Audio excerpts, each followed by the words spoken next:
Hey everybody, Rob here. I got the man with the plan, Mr. Dave Pancham, here with me today. Say what's up, Dave. What's up, everybody?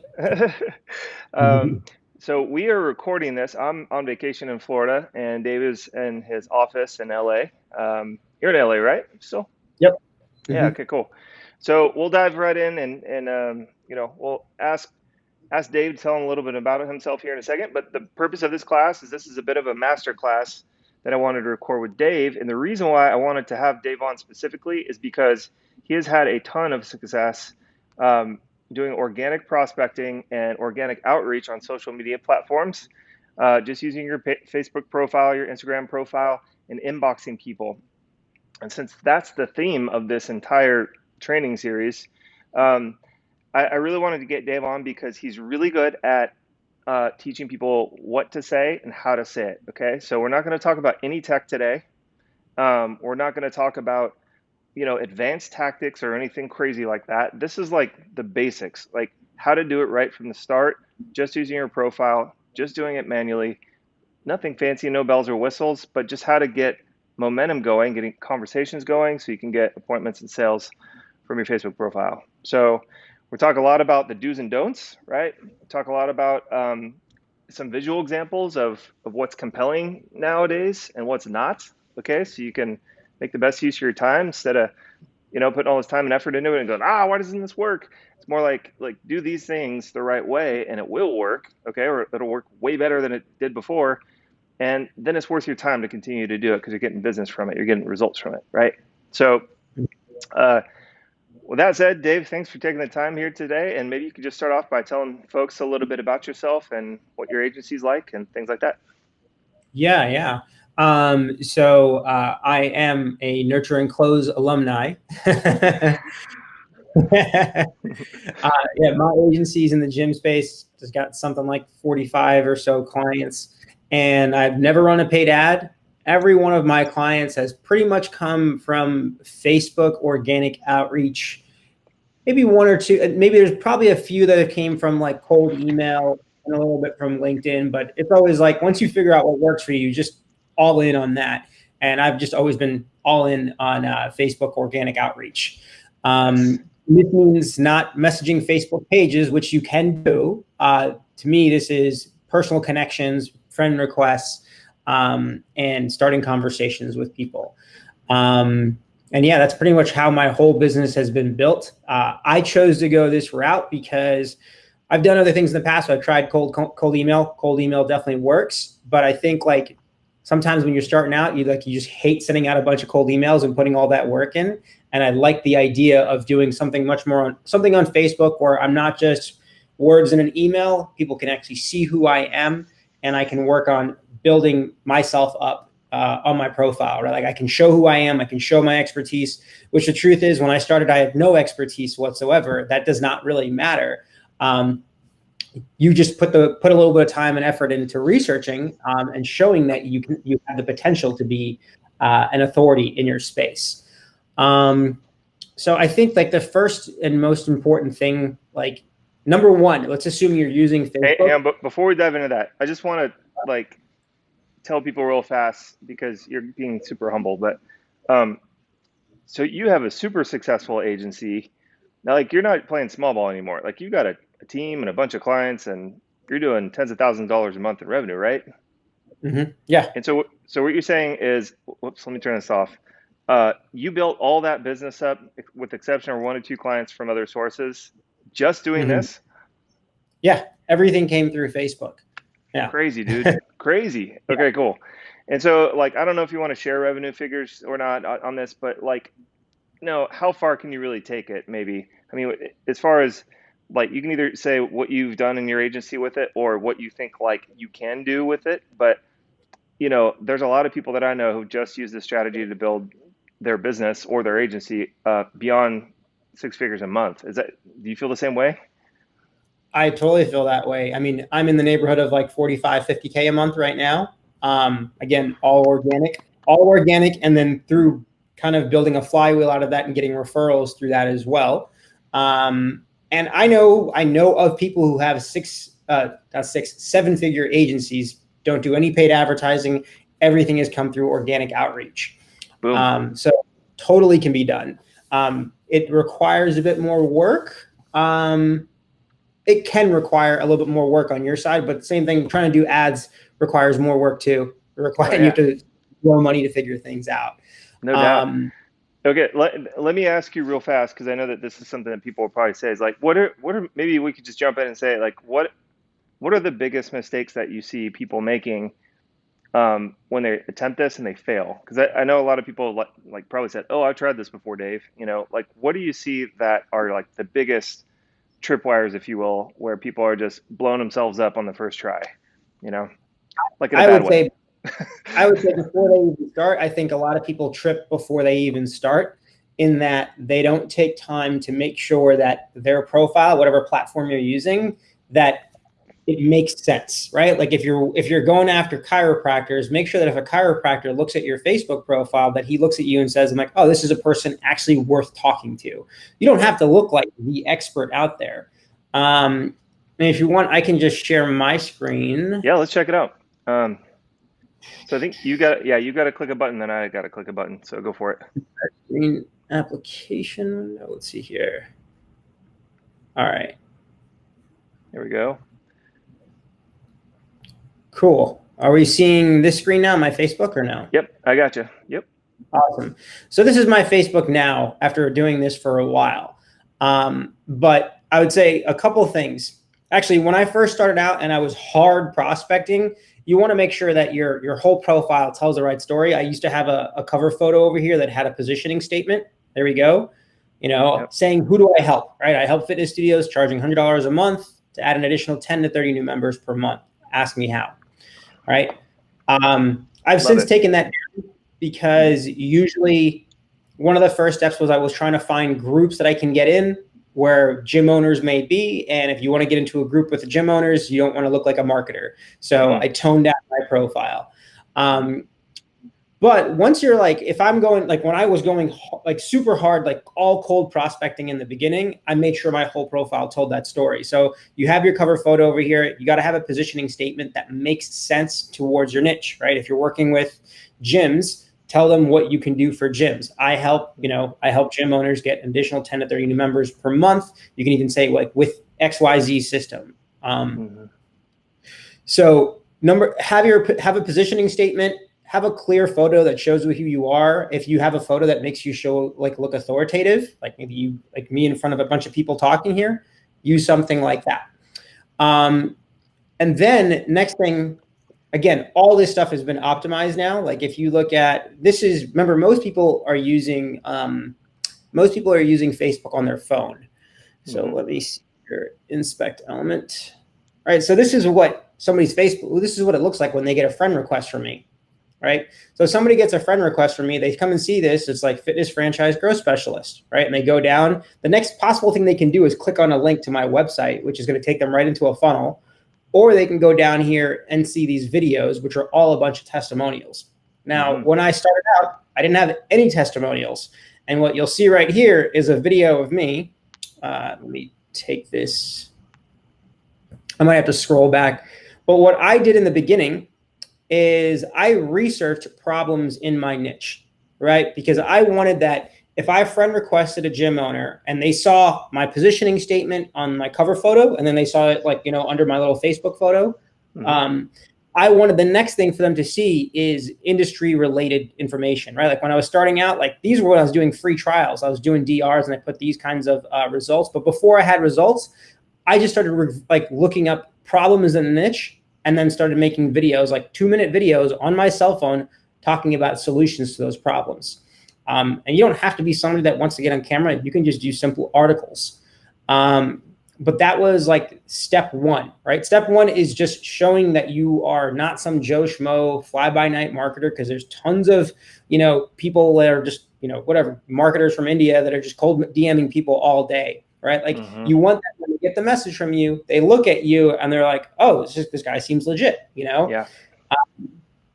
And surprisingly enough, when I was first starting to do this and I had these videos up, one of the biggest benefits by just, optimizing your profile and taking the time to say that I'm part of this space, there were times when I would friend request somebody and they would start the conversation with me. Yeah, I actually saved some screenshots of some old conversations here. This is one guy, one of my first clients right here. He opened the conversation with me.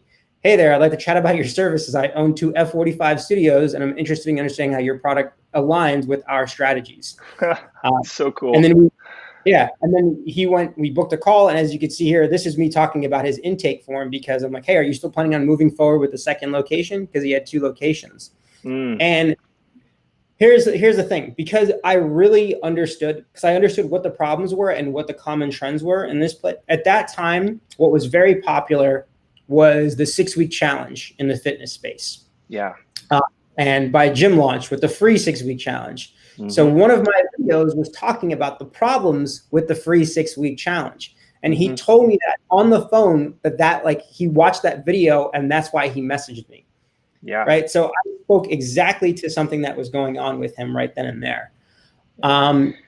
So really quick for everybody who's picking up what Dave's putting down here, you can see the level of specificity, right? Like Dave isn't saying, to be set, to do better in sales in your gym, you have to be peppy and say these words. It's like the problems with this type of thing that I know you're probably going through or went through previously are X, Y, and Z. And here's the solution to help solve that moving forward, right? So he's calling out a specific problem he knows they already have, and he's addressing that directly. Like that takes 2 minutes for anybody to do. You could Google that, for crying out loud, and then go post it on your profile, like re-say it, right? Yeah. So, but again, going back to the mistakes, right? If you were like, I help sales professionals close more deals, that is leagues away from saying, I help, fitness franchise studios, whatever that you said in your profile, I forget, right? And then so at first he goes, okay, that passes the test. So when he's looking at your profile, and then he sees some other videos and he goes, okay, this guy looks like he's kind of in the industry. He knows what he's talking about. And then he sees a video that answers a specific question to a specific problem he's having. And that's how he arrives here probably, right? That's probably the journey he goes through on your profile. Yeah? Yep. Yeah, exactly. Sweet. Yeah. Yeah. And I'm great. I think you can see why I'm biased to like this strategy over here, because I had somebody reaching out to me, often adding him as a friend, and all I did was put like 30 minutes of work in to figure out, like to research what to make the video on. And then, I just shot it in front of a camera and put it on. And in the beginning, I was consistently doing that like once a week. I would try to figure out some piece of content to create, because my Facebook profile just ended up being this great piece of real estate. And then an important thing is make sure that you start to make yourself as a real person, like post some, although I'm full of testimonials and stuff here, but eventually you'll see some video, like, a photo of me and my fiance, my dad and stuff like that. Make it a mix so you look like a real person. Delete old crap that doesn't help you out whatsoever, right? Like if you look at all these here, these are all me doing fitness related things. I'm working with gym owners. These are all okay to have on my page, right? But don't have you show yourself getting drunk at parties or anything like that. And an important thing to do too is that when you can always go back and get rid of stuff that doesn't actually help you. Like for instance, this is a good post, and this is actually very relevant to the fitness space, right? People don't care about your certifications or titles. All they care about is if you can help solve their problem. There's a number of posts like this that I've made in the past that didn't get a whole bunch of traction. So what I just went and deleted that post. So now when somebody comes on my profile, all they're seeing is like all this stuff that gets like a good amount of engagement. There's a bunch of likes, there's a bunch of comments, right? So it's just building up that social proof. All right. So step number 1 is just take some time to clean up your profile. Take some time to clean up your profile and make sure it speaks to who your target market is. And I always call this, like, you got to plant your flag, right? Like if you're newer, you may be hesitant about doing this and because, oh no, all my friends are going to know I'm a marketer now, or that I work with, chiropractors. I'm like, people don't care that much, right? but you got to let people know that that's what you do, because then you know what, your friend that you probably don't even think of might actually know somebody who could be a potential client of yours, right? You Right. have to be unafraid to let people know who you are. And I know a number of people who have, switch from one niche to the next, and change their profile every time. Like, people don't remember what you used to do. They don't care that much, right? So No. don't like, so It's don't like, it's extremely egotistical to think that people spend all day, remembering every little thing about your profile where you posted even like 10 minutes ago. That's just not the truth. It's actually the opposite, you know? Um, Mhm. and so this is great, man. So I talked about this in another video, but um, I think it's our duty, in fact, to put this out there into the world, because how else are people supposed to know what you do? How many of your friends do you know exactly what they do for a living? Like, you could probably count them on one hand. You know what I mean? And especially if they try something new, it's like and this is the funny thing is, everyone's always like, oh, I hate it when people do that. It's always like the MLMers or whatever. But that's the thing, is they are just trying to sell you crap that you don't want, right? Is that what Dave's doing here? No, this is totally different. Dave is drawing them in because these people, his avatar is looking for a specific problem. Okay, like if an MLMer approaches me, I'm like, I'm not in the opportunity business. Like, I have plenty on my plate. Trust me. So that's not a problem I'm looking to solve, and that's why they're doing it wrong, right? What Dave is doing is strategically reaching out to people he knows probably has this problem, and then he's sort of like it's like putting bacon on the counter for a dog. They're like sniffing, sniffing, sniffing. Oh, found the bacon, right? Seriously, it's like that. It's almost like, oh, how did I find this guy? Like, he is speaking my language. And look, there's a testimonial there with a video of a girl who's saying things that that could be me. That she looks just like me. She's saying things that I say, right? So anyway, I just want to reiterate, go back to this thing, like the mistakes versus how to do it right. This is much more of a pull, like a magnetic pull, than a push, right? And that's the biggest thing to take away from their profile. I mean, if you can get somebody digging into your content or your profile, there's a really high chance that you can engage in a conversation with them, like a super high chance. But if they look at this and then bounce, it's pretty much over, right? Yep. Yeah. Yep. If you don't look the part, nothing you say after that will matter, right? Like, Yeah. you've lost all credibility, all authority whatsoever. Simple as that. Like, if you have no credibility, like, they're not going to give you any time of day, because you've already, like, that's who they've what is it, like, a picture is worth 1,000 words, right? Like, they looked at Yeah. your picture, they looked at who you are, and it's like they've got the impression. It doesn't matter what you say anymore. Right. Yep. Cool. All right. Continue on, brother. Yeah, so create the right first impression. That's the first thing. The second thing, now, after we've kind of gone through the whole profile, I would say the next most common mistake is people probably come in and verbally vomit all Yeah. over a person. Like, they do a whole pitch in the first message. And look, I'm guilty of doing that too in the beginning. I just took a cold email template and sent it to a person. And I'm like, well, this is not getting any responses. So I don't think this is the way that this is supposed to work. hmm Um, actually, we don't need to sit on the screen share over here. We'll do the stop share. Cool. So that's a good. Let me see if I can add you. How's this work? There we go. So this is what I always say to people when they do that. They're like, "Why isn't this working?" And they've written a paragraph or more. It's like, so if you went to like a party, you know, and you approach somebody that you didn't know or knew very very little about, um, and you realize that their face was pointed towards you, and they're looking at each other like we are right now, and you just said that whole paragraph to them without them getting to talk, what do you think their face would look like by the end? They'd just be like, "Peace out, dude. I'm gone." Like, What's wrong with you? well, yeah. Are you a robot? Like, you know what I'm saying? So that's the way I always like to like frame it, is like almost like talk like how you would talk face to face in a way, right? Yeah, it's okay to go in a couple sentences here and there, but like length is a clear indicator you're talking too much. Like, it's the easiest way to lose somebody, right? If you're typing paragraphs and they're typing small things, it's like, bro, you're probably going to lose that fish right off the hook, you know? Um, So like that's to me whenever I see like your strat and maybe you're gonna dig into this here, but whenever I see you talk about this, I'm like, that's genius. Because if you look at even the conversation that you just already showed, I'm like, that's glorious. Like, you're not being annoying. You're not like writing so much. You're not beating him up about it. You know, he's just like, oh, I got sick. And it's like, okay, well, humans get sick. Fine. You know, but did you still want to move forward? And he's like, oh, yeah, yeah. But no, I do. Right. So again, you're drawing him back in instead of going, why did you fill this out? You know, like, so, I mean, these nuances make a difference though, right? Yeah, 100%, 100%.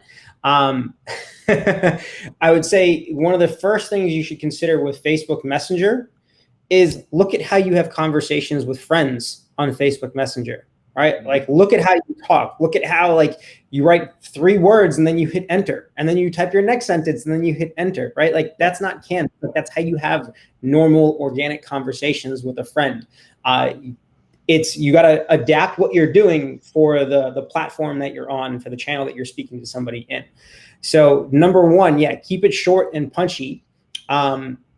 When this may be dependent on niche, but I kind of feel like nowadays going directly in with an offer isn't usually that good unless you just have something amazing, you know, and it doesn't matter what you say. But generally speaking, coming in and just pitching somebody right out the gate is usually not going to work anymore. At least, I mean, maybe it still works in certain ways if you have an amazing offer, but probably not. So my first thing is when I start a conversation, there's a number of different approaches that I've used that have all been successful, right? One of the first things that I will try to do is know who you're talking to and try to ask them something that creates a bit of curiosity, but it's like a deeper question. Like for instance, when I was, obviously I work with fitness franchises for a time period there, I was trying to consider working with like online trainers, right? So I was in these groups with personal trainers and I was adding them as friends. And I wanted to kind of figure out where they're at. So I would ask them, I'm like, hey, are you doing one-on-one training or do you do online coaching? Right. So I would actually, I think, let me go read one of my conversations really quick. I reached out to her. I was like, thanks for connecting, Marty. I saw you were in the personal training group. Are you mainly doing one-on-one in person or do you do online coaching? Right. So it's just a question that's a bit deeper. The most common one, and I think it's going to be applicable for anybody that's been a nurture and close, is I think database reactivation is the mother of all like opening offers to get somebody in. So part of that is like I always wanted to qualify and make sure like the worst thing that can happen is you speak to somebody and they don't have a database, you know, or they're brand new. You're like, crap. So what I would always do is that most people on Facebook, especially if they're a business owner, a lot of them say they are the owner, like on their profile, owner of, and it's got like a link to their Facebook page, right? So what I would go do is I would go click on their Facebook page and then I go to page transparency and see, I'm like, how long has this page been up? If the page has been up for a year, the business has probably been open for a year, right? And like if they've been open for a year, there's a good chance that as long as they've been doing some sort of advertising, they probably have a database to work with. But one way or another, I don't want somebody that's only been open for 3 months, right? If that page is brand new, it doesn't matter. Do not pass go. And so I would reach out and I'd be like, you know, hey, John, I was just checking out your XYZ gym. And I'm like, you've been open for about a year now, right? And he's like, what the heck? Like, how does this guy know that? Like, you know, it just creates curiosity. It's like, where is it coming from, right? Like, I'm not just coming in firing with a pitch. But once I know that, then I can go and actually let me show a conversation example of exactly that format and how that led to a booked call. Sweet. It's so important, guys. It's like someone inboxed me today to ask me to be on an interview for their new show, podcast, whatever. And I was like, cool, but I don't know that. It was like his assistant.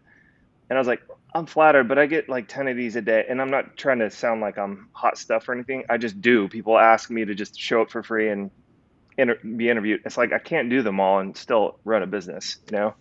And so I'm really choosy about it because there's only so much time in the day, you know? And I like helping people, but, you know, once I've said one interview, it's pretty much like going to be saying the same thing over and over and over again, you know, to a degree at least. And so I have to write back most of the time and be like, cool, I don't know him and he doesn't know me. And so are you asking me to go check him out, you know, before I respond? It's like, please tell me why he chose me, like why he wants to interview me, what you know about me possibly, like what, just give me anything, really. Like, did you even look at my profile? Like, you know what I'm saying? And Yeah. so, and that's like 99 out of 100 conversations. So that's a nugget right there, Dave. Like, yeah, like take 2 seconds, look at their profile and be like, hey, I noticed this. You know, it could be anything really, probably, that sparks that curiosity, because then they know, yeah, where did you come from? He must be checking me out. Probably got a higher level of interest in talking to this person than someone else. Like, okay, I'll play ball, you know? Exactly. But don't be a cheese ball, right? Like don't Yeah. don't like look at their profile and be like, you see them playing golf. I'm like, oh, you like golf? And the person's naturally gonna be like, what's this guy want? Where is he Yeah. coming from? You Yeah. know, like so let me give an example of what I was talking about there. So here is something I started to do too, right? So this is somebody I reached out to. I was like, hey David, how's business going at your ILKB studios? His studio, his franchise is I Love Kickboxing. And I Mm-hmm. figured out that all of these franchise owners, they always abbreviate it that way. So I Mm-hmm. wanted to start using abbreviations. So I started sounding more of an insider, you know, Yeah. like, Yeah. Yeah. um, right. So he's like, yeah, he's like going, okay, thank you. And I'm like, I noticed that all of your locations are in the range of 2 to 5 years old. Is that about right? Because he had owner at, and he's got all the different ones he's the owner of. So I just looked at all of them and found that out and asked him Mm-hmm. that. And he's like, oh, this is 7. And I took over 3 within the last year.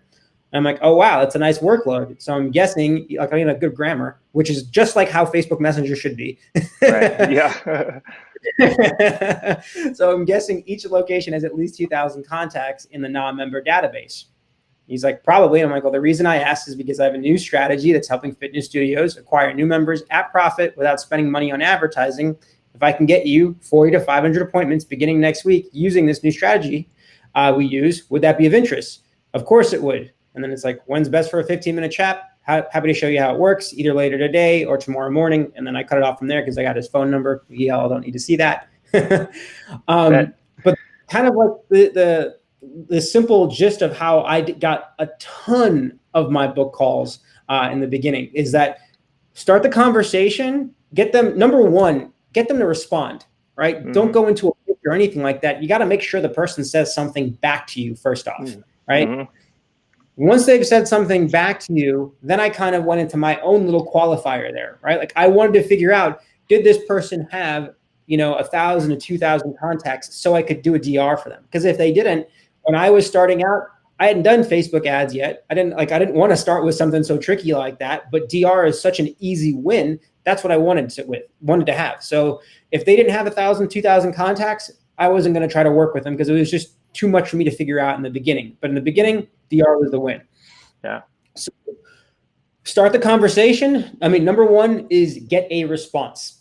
There's no point in making a pitch or talking about an offer or anything like that if the person does not respond to you. Once they've responded, then I went into a little bit of a qualifier, which is make sure they have enough contacts. If they have enough contacts, then go make your offer and then ask for a chat. And that's kind of the simple version of it. Let me think. There's another one. Oh, like this is just another example of people reaching out to me. This is probably the first client that has led to me being. I don't care if you guys know, I work heavily with Burn Bootcamp. That's a franchise I work with. She was the first one that reached out to me. I had no testimonials. Same situation. I had like 1 or 2 of my own videos that I made, and she reached out to me because she saw what I had on my profile, and I added her as a friend. Yeah. And that's now since led to where my business is at by simply just Jeez. optimizing profile. That's so cool, man. Yeah. So let's go see another one over here. This Again, is this is gold, by the way, all. man. This is so Yeah. good. And by the way, your that first conversation mirrored the cold email that we teach in Nurture and Close. It's just broken up into a conversation. It's the exact same pitch, that exact Yeah. same offer, you know? It's just not all in one email, you know? That's And what I you're, figured out. yeah, and yeah, dude, kudos to you.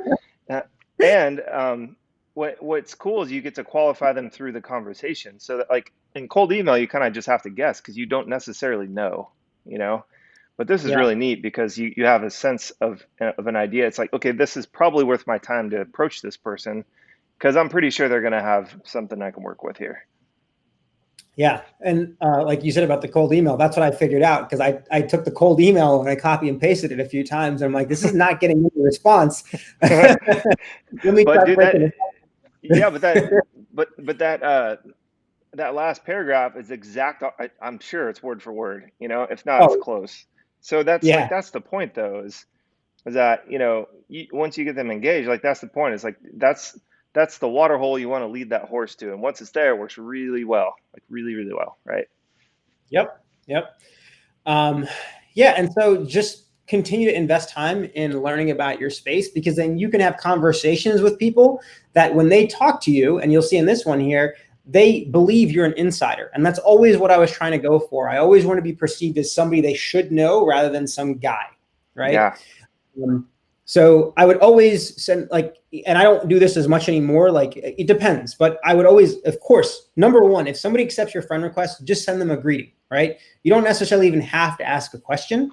Like you could say, thanks for connecting. Hope everything's going well at your business, right? The reason why it's important to do that, at least do a greeting, because if somebody responds to you, now that tells Facebook that, oh, these two people must know each other. They're interacting with each other. That way, if you make a post on your Facebook profile, it will show up in their feed, right? Boom. So that's a very, very important thing there. Is that anybody that accepts your friend request, always send them a message. Try to ideally get a conversation started. Hopefully they respond to it, right? But if they respond, Facebook's like, oh, they know each other. And you probably have had this happen a number of times. Anytime you friend request somebody and you guys become friends, and you have a conversation, all of a sudden their posts show up in your feed. You're trying to Yep. do the same, right? You're trying to get that free attention. Hey, Teresa, how's business going at your I Love Kickboxing studios, right? Like think about other ways that you can make yourself sound as an insider, right? Like I'm using these abbreviations. That's something I've figured out, right? Like whatever you're going after, try to figure out those things that make you sound like you should be, this space. It's doing pretty good. We just opened up our second location at the worst possible time, July 1st. And of course, usually in the gym space, people like summertime sucks for people.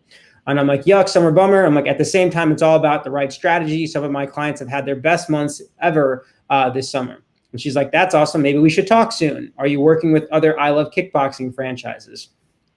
And I'm like, not quite, but I specialize in membership growth systems for fitness franchises. I work with boot camps, HIIT, kickboxing, whatever, you name it there. And I mentioned why I actually just disqualified myself on purpose. I'm like, I haven't jumped in with I Love Kickboxing because many are running 6-week challenges. So they have a system that they're accustomed to.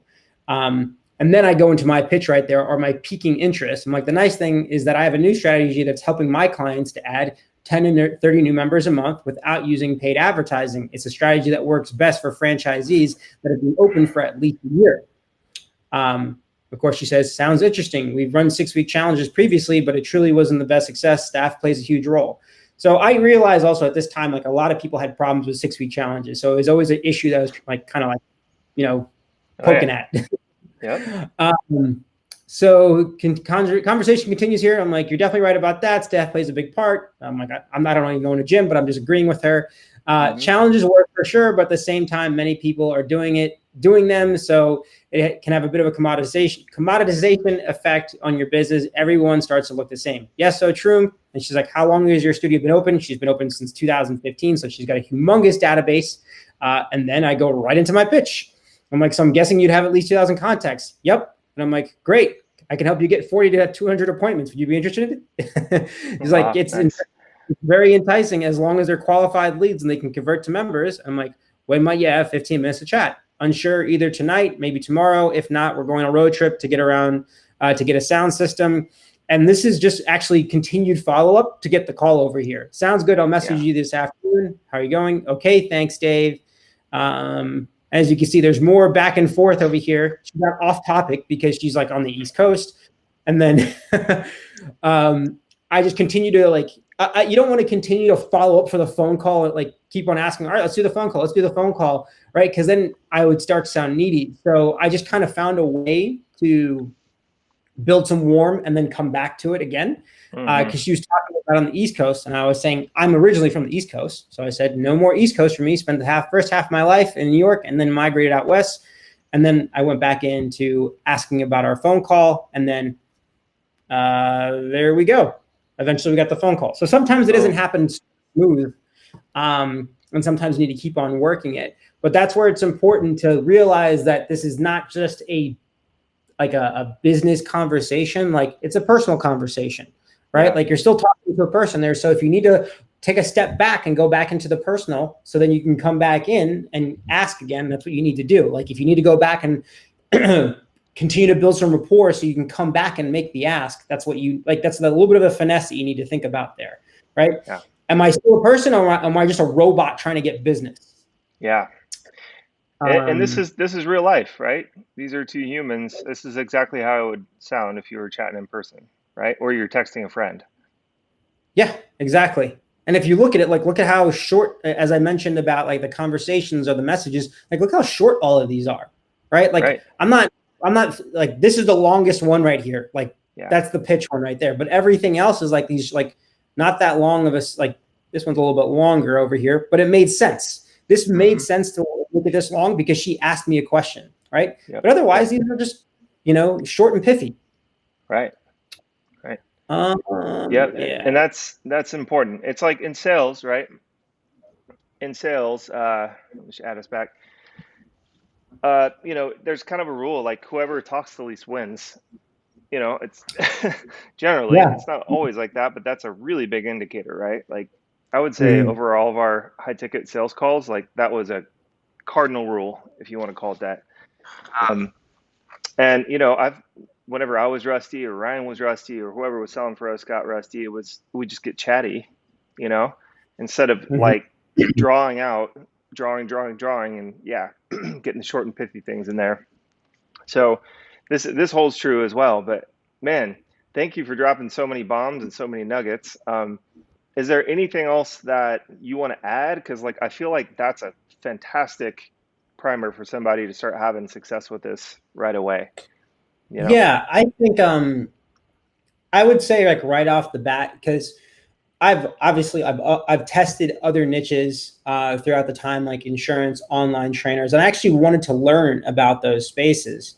And one of the angles I would take sometimes is a market research angle, right? So, like, first off, I've mentioned, like, you want to make sure you get permission to start a conversation, get the person to respond. One of the common openers I actually would do was like, hey, John, mind if I ask you 2-3 questions real quick, right? If he says no, then where's the conversation? If he doesn't respond, why start the conversation? If they say yes, they've at least they've accepted that, like, all right, like, talk to me. So sometimes just straight up ask if you can ask a question, because if they don't say anything, then you know what, like, not everybody wants help, and that's the truth of it. Yeah, it's true. Right. And then don't be afraid to be vulnerable and explain what your situation actually is, right? Like, I went after completely new niches, or talk to people in new niches, and I would just say it. I'm like, hey, like, I'm just getting started in this space, or I'm looking to learn more about working with chiropractors. Do you mind if I ask you 2-3 questions real quick, right? Like, what do you think are the most common problems that chiropractors are seeing when it comes to growing their business, right? And they can go ahead, and guess what? They're going to give you pain points. Right. And if you find a really nice one, like, after you ask them like 1 or 2 of those questions, you can ask them, it's like, hey, would you be open to just like hopping on the call, like doing like a 30-minute interview, just so I can ask you some more questions? And I'm like, I'm not going to pitch you or anything like that. Like, I just would like to learn, and that conversation, if you really want to just do it as a pure market research conversation, you can learn a ton from the person. Be willing to even pay that person for time if you're getting started out, so you can understand those points. And you're like, oh, great, I just figured out a bunch of content. And guess what? If you sit with that person and talk with them for 30 minutes, they're likely going to ask you, like, so, like, what exactly do you do, or how do you do it? Right. Yeah. And you can tell them about your DR strategy and turn it into a free trial right off the bat, right there. Yep. Yeah. Yeah, so I would say that no matter where you are, like, don't be afraid. If you're brand new, don't be afraid to be vulnerable and say that, hey, like, I'm just getting started in this space, and I would just like to learn a bit more about how I can help chiropractors. Do you mind if I ask you a few questions? you know, Mm-hmm. and because you're asking for permission, you're being like, you're being vulnerable, right? Like Yeah. when you're vulnerable to somebody, they're much more likely to be open to you. You're not like, because you got to think about what everybody else is doing, right? If everybody else is zigging, you got to zag, right? Yeah. So if Right. everybody else is coming blasting them and you're coming over here being honest, that's powerful.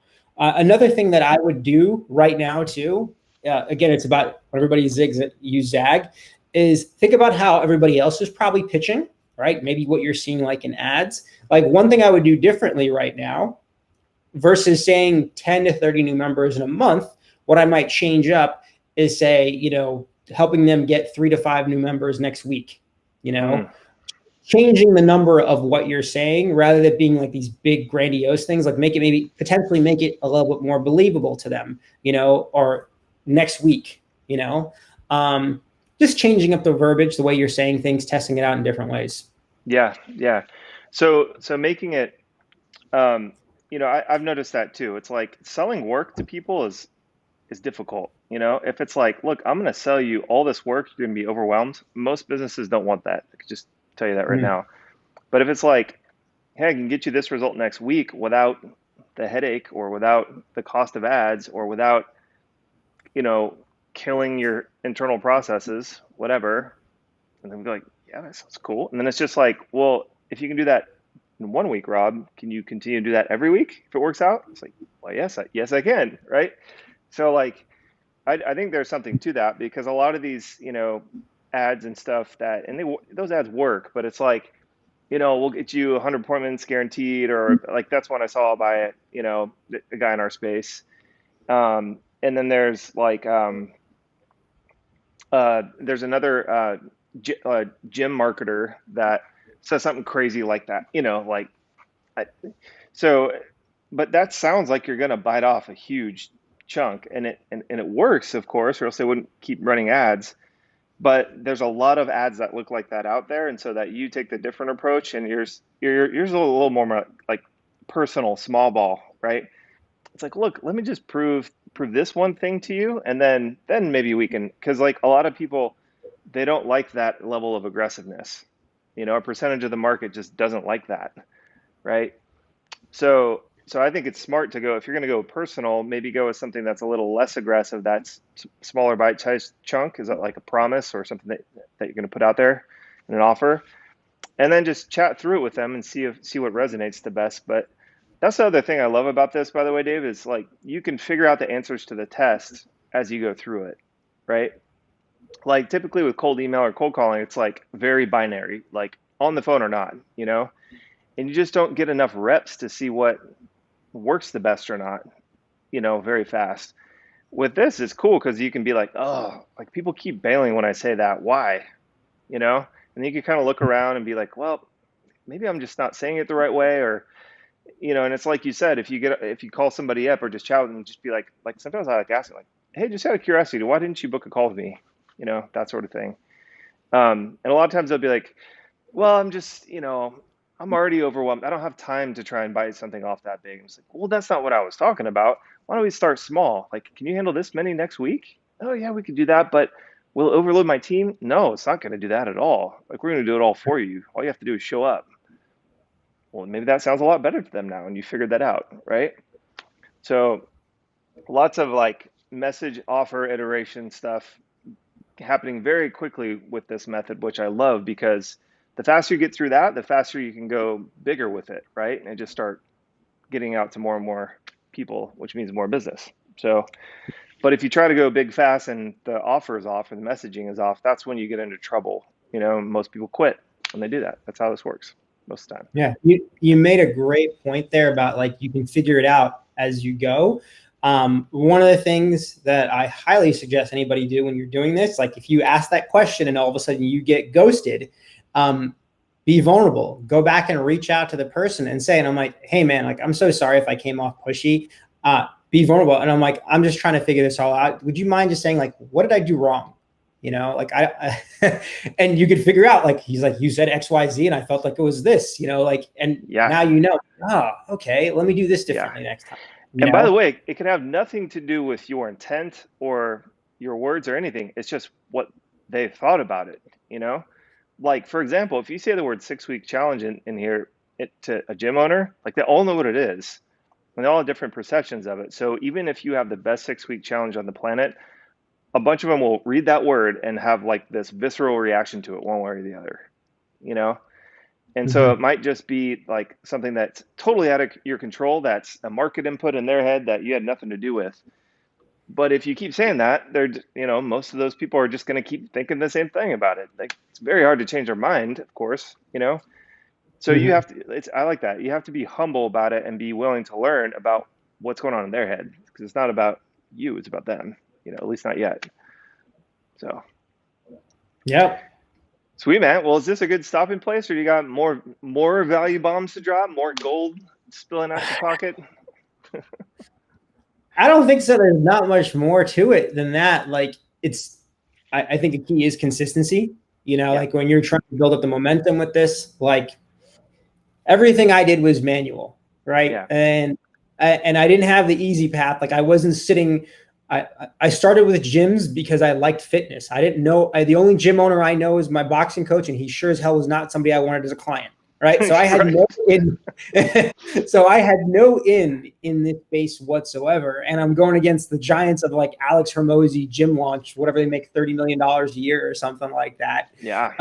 So I had no advantage. I couldn't get into those Facebook groups or anything like that where all the gym owners were. Yeah. Right. There was no easy path when I got started. I just had to do the external research at first, which for me was like, how do I find gym owners on Facebook? Well, since like now you can't exactly go type in gym owner and then it's not going to just show them all on you in Facebook. Facebook's smart to that, right? Yeah. So what did I start doing? First thing I did was I looked at my area where I live, right? So I live in Sherman Oaks, California. So I looked at what are the nearest gyms to me. And then when I found out the names of the gyms, I would just take the name of that gym. It's XYZ Fitness. I would type in XYZ Fitness, and then I put in quotes owner, right, in Google, right? So I figure out who the owner is, take that owner's name, pop him into Facebook search, and then I'd add him there. And the reason why I did it that way was that while I might not know him, because he lives in the same area as me, we probably have a mutual connection or two in there, right? Yeah. And you always smart. You always want to work the mutual connection angle because think about it. If you get a friend request from somebody you have no connections with, you're like, peace out, right? But if you get a friend request from somebody and you have 10 mutual friends, 20 or more or something like that, you're like, who is this person? Like, I feel like I should know them, right? Yep.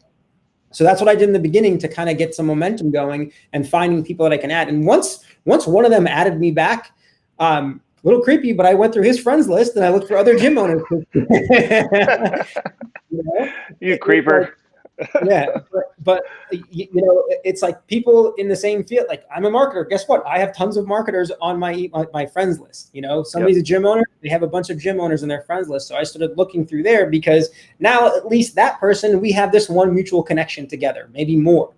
And once you do that enough and your friends network starts to get filled up with these kinds of people, Facebook will start referring them to you, right? Because you're like, oh, you guys have all these mutual connections. You may also want to know, or you may also know this person, right? Yes. So in the beginning, it took that work, but then all of a sudden, Facebook started referring me all of these people that were already in my niche. So it got really easy. And I don't even know what the limits are these days, but I think when I was doing it, I was probably looking to I would add 40, 50 people a day, which maybe that took me 20, 30 minutes. And I would space it out throughout the day because if you go crazy adding people, Facebook will think you're a bot. So I would just kind of space it a little different times in the day. Send 10 friend requests 5 times a day, right? And once the conversation started, once somebody accepted friend requests, once you've done it a few times, you already know your flow, right? You already know how these conversations need to go, and it's very, very easy to do. It's just about being consistent, consistently building up your friends list, and consistently starting these conversations with people because consistent with conversations, consistent with building your friends list, and also trying to be relatively consistent with creating content on your Facebook profile because there's people that I booked calls with, spoke to them on the phone, they didn't close, and then 6 months later they came back and became a client of mine. Because they're stalking you now. Yeah. Right. Yeah, exactly. Dope, man. So Well, Dave, yeah, thanks, man. Thanks so much for your time. I think this is probably a good stopping place. I'm like that guy who could talk about it forever, but I just want to be respectful of people's time. Um, yeah, so, dude, I really want to say thank you, and that we appreciate you taking the time to drop this, because that was like literal gold. I mean, I never had the luxury of running this offer organically. The offer didn't exist until we created it, essentially. And then after that, we had already started running ads. But man, can this help a lot of people? I mean, geez, if they just did that, what you did in those few screenshots and put 15, 20 minutes a day into this, and then answered things when they could, man, they could get, a handful of clients per month from it, and that's life change. To get it for free, without a cost of sales involved, is huge.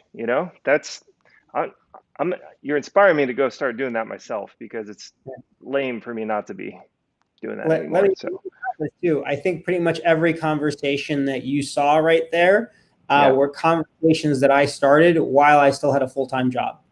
Oh, Right. that's So right. That's right. Oh my gosh. yeah, Yeah. I had a full-time job, 50, 60 hours a week, and I built all in the nooks and crannies of the day. Right. So Yeah. you can definitely do it. Yeah. Jeez, I forgot about that. That's such a huge point. Yeah.